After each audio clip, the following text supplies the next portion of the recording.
Olá, caros alunos. Iniciemos mais uma aula de filosofia. Nessa aula eu vou falar um pouquinho sobre a ética da alteridade de Emmanuel Levinas.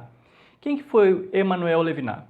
Foi um filósofo que nasceu na Lituânia em dezembro de 1905. Seu pai ele era um livreiro, papeleiro. Por causa disso, o Levinas ele teve muito contato com obras de literatura, principalmente literatura russa, como Dostoiévski, Gogol, etc. Com 12 anos, ele vai para a Ucrânia e lá ele vai testemunhar a Revolução Russa. Em 1923, Levinas ele vai para a França e em Estrasburgo ele vai seguir os cursos de filosofia. Sucessivamente, em 1928 e 1929, ele vai para Friburgo para assistir os cursos de Husserl e lá ele vai conhecer Heidegger. Então, ele vai, inclusive, ser um dos responsáveis de trazer Heidegger e Husserl para a França, no certo sentido, né? Levinas estará entre os primeiros a tornar conhecidas as obras deles. Ele foi influenciado pelo rigor radical de Husserl.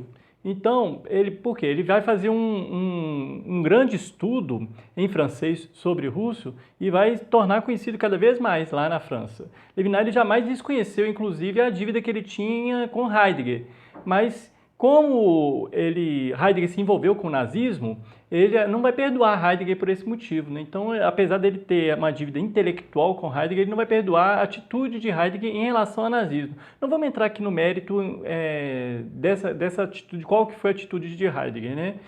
Depois da guerra, Levinas ele vai se dirigir à Escola Normal Israelita Oriental. A partir de 1957, Levinas ele vai comentar o Talmud no decorrer dos colóquios dos intelectuais hebreus franceses.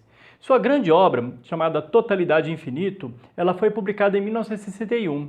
Ele ensinou primeiro na Universidade de Poitiers e depois, em 1967, na Nanterre. Desde 1973, ele foi professor na Sorbonne. Em 1974, ele publicou uma obra chamada Diversamente que Ser ou Para Além da Essência. Em 1982, ele publicou uma obra chamada De Deus que Vem a Ideia. Levinas vai morrer em 1995. Então vamos lá. Qual que seria a doutrina de Levinas? A teoria da intuição na fenomenologia de Husserl, que foi uma obra dele publicada em 1932, vai ser um livro em francês que vai fazer a obra de Husserl. Então a fenomenologia vai oferecer, na opinião de Levinas, um método. Que tipo de método era esse? Um método para a filosofia. Ela não leva em conta apenas aquilo que a consciência espontânea tensiona, mas pesquisa tudo aquilo que foi dissimulado na mira do objeto.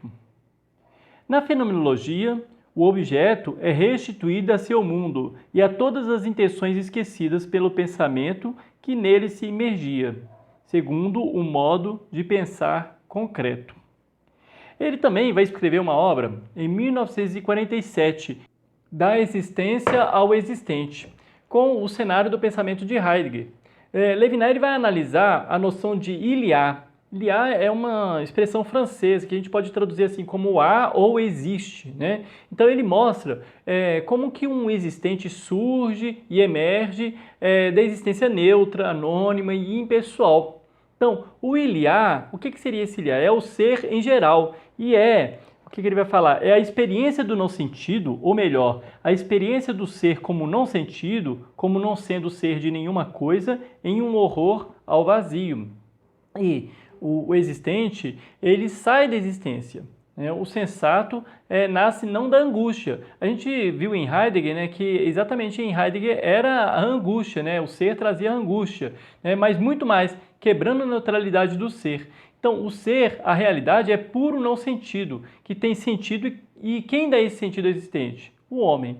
E o existente, ele vai se destacar de uma realidade sem forma e vai romper com esse il y a, ou seja, o que é o ser, né? Esse ser mudo de significado, apenas na relação interhumana, ou seja, unicamente na chamada epifania, ou seja, na face do outro. Uma primeira fase da filosofia ocidental, da antiguidade até a Idade Média, foi centrada no estudo desse ser, né? Desse il y a.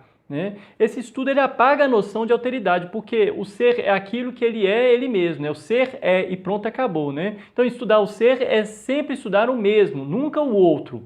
Depois de pensar o ser, a filosofia ela começou a pensar o eu, principalmente na filosofia moderna, né? Que essa filosofia do sujeito, nessa filosofia do sujeito o outro ficou de fora.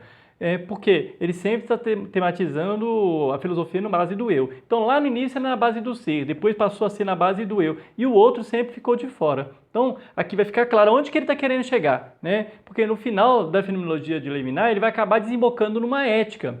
O pensamento de Emmanuel Levinas, ele foi muito influenciado pelo Holocausto nazista. Então, ele vai querer entender como que chegamos até a isso, né?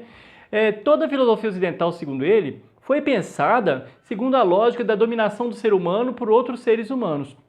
Daí, uma necessidade urgente de dirigir-se ao outro, aquele que não sou eu, mas não para dominá-lo e nem para ser dominado por ele. Então, a face do outro não é um objeto de um pensamento pelo qual o outro é um dado. Não é um objeto capturável por uma verdade concebida como uma adequação. O outro, ele não é um dado, né? O que é o dado? Exatamente aquilo que é primordial para o positivista, né? Não, o outro não é um dado que é agarrado, como se a gente pudesse estender as mãos sobre ele. O outro se impõe com a sua irredutível alteridade. O outro me olha e se refere a mim e se desfaz da ideia que dele tenho em mente. Então, veja bem, o rompimento do ser exatamente é a alteridade. Na obra Totalidade e Infinito, ele vai falar uma coisa interessante, que é o seguinte, olha. Nós chamamos de face o modo com o qual se apresenta o outro, que supera a ideia do outro em mim.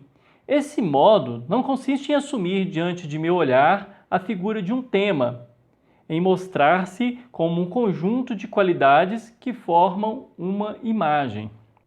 A face do outro destrói a cada instante e ultrapassa a imagem plástica que ele me deixa. Veja bem, uma imagem, como na foto, vive sempre em um contexto. A face do outro tem um significado por si mesma e põe-se para além do contexto físico e social. A face ela é uma significação e significação sem contexto. O outro não é um personagem no contexto. Em poucas palavras, né? Então, o sentido da face não consiste na relação com alguma outra coisa. Pode-se dizer que a face ela não é vista, ela é aquilo que não pode se tornar o conteúdo captável pelo pensamento. Por isso que eu falei que ela não é dado, né? O outro não é um dado, né? É o incontível e te leva para além. Né? A face do outro sai do anonimato do ser, né? E faz todos nós sairmos desse anonimato. Então, a face do outro, ela sai do anonimato e faz com que o outro, que com ele se relaciona, também saia do anonimato. Isso porque a relação com a face é imediatamente ética. A face do outro vem ao nosso encontro e diz, por exemplo, a frase, né? Tu não matarás. Sem dúvida, apesar dessa proibição, pode haver alguém que vai assassinar. A gente vê referências a isso. Mas a maldade ela vai reaparecer nos remorsos da consciência do assassino. Então, é necessário, segundo Levinas, voltar-se para o outro. Essa é a tarefa da filosofia contemporânea, segundo ele. E significa que colocar a ética em primeiro lugar é necessário, porque é da relação com o outro que vai surgir o questionamento moral. Então, a ética, segundo ele, está fundada em dois conceitos centrais. O primeiro conceito seria a proximidade e o segundo conceito seria a responsabilidade. Então, vamos falar primeiramente da proximidade. A vida humana ela é marcada pelo constante e incontornável encontro com o outro, ou seja, com aquilo que não sou eu. Nesse encontro, o rosto do outro vem até nós e nos faz perceber que aí há um ser igual a mim, porém diferente. É igual, mas é diferente, né? Ele é igual a mim na medida que tem, assim como eu, uma consciência. Mas em que ele é diferente? Ele é diferente de mim por ter uma outra consciência. Então, apesar de ter consciência, ele tem uma outra consciência. A proximidade se expressa no rosto do outro que me olha, pois é no semblante que eu percebo que existe, assim como em mim, uma consciência diante de mim. Estamos sempre nos relacionando com os outros e é nessa relação que a moral ela vai adquirindo sentido, né, que nunca é individual. A proximidade, ou seja, a constatação de que este outro que está diante de mim possui, como eu, uma consciência, implica na chamada responsabilidade para com o outro. Nós estamos juntos, somos próximos, somos responsáveis uns pelos outros. Alguém que sofra ao meu lado, então, vai convocar a minha própria ação. Se nada faço, sou inclusive responsável pelo seu sofrimento. Então, a omissão também é uma responsabilidade nesse sentido. Nós não podemos simplesmente esquecer o outro ou apagá-lo. Proximidade e responsabilidade resultam em justiça, que significa deixar-se julgar pelo rosto do outro, né? Buscando sempre corrigir as assimetrias entre os seres humanos. Então veja bem, o outro é igual a mim, mas diferente. Pensa, por exemplo, no número 1 e número 2. Os dois são números, mas são diferentes, mas são números. Então você coloca numa categoria o ser humano, o outro é como eu, mas é diferente.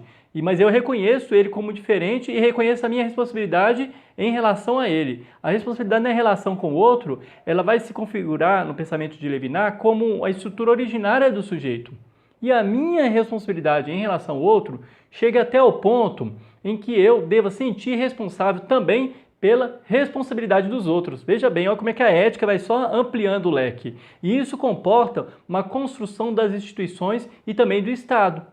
Então, ele vai escrever algo muito interessante nesse sentido, que é o seguinte, olha, o outro pelo qual sou responsável pode ser o algoz de um terceiro que também é meu outro. Então, nós vemos aí a necessidade de uma justiça e das instituições e do Estado, do próprio Estado, né? Então, tem uma entrevista que ele vai dizer o seguinte, olha, se tivéssemos existido em dois na história do mundo, teríamos parado na ideia da responsabilidade. Mas, do momento que nos encontramos em três, põe-se o problema da relação entre o segundo e o terceiro. À caridade inicial se acrescenta uma preocupação de justiça e, portanto, a exigência do Estado, da política. A justiça é uma caridade mais completa. Veja bem, então não basta pensar no olhar para o outro, na alteridade, como se fosse uma mera caridade, né? Agir em favor do outro não é apenas caridade, é algo que se chama justiça. Por isso é tão importante a ideia do fortalecimento das instituições e do próprio Estado para favorecê-la. Então, eu espero que tenha sido claro. Até a próxima aula.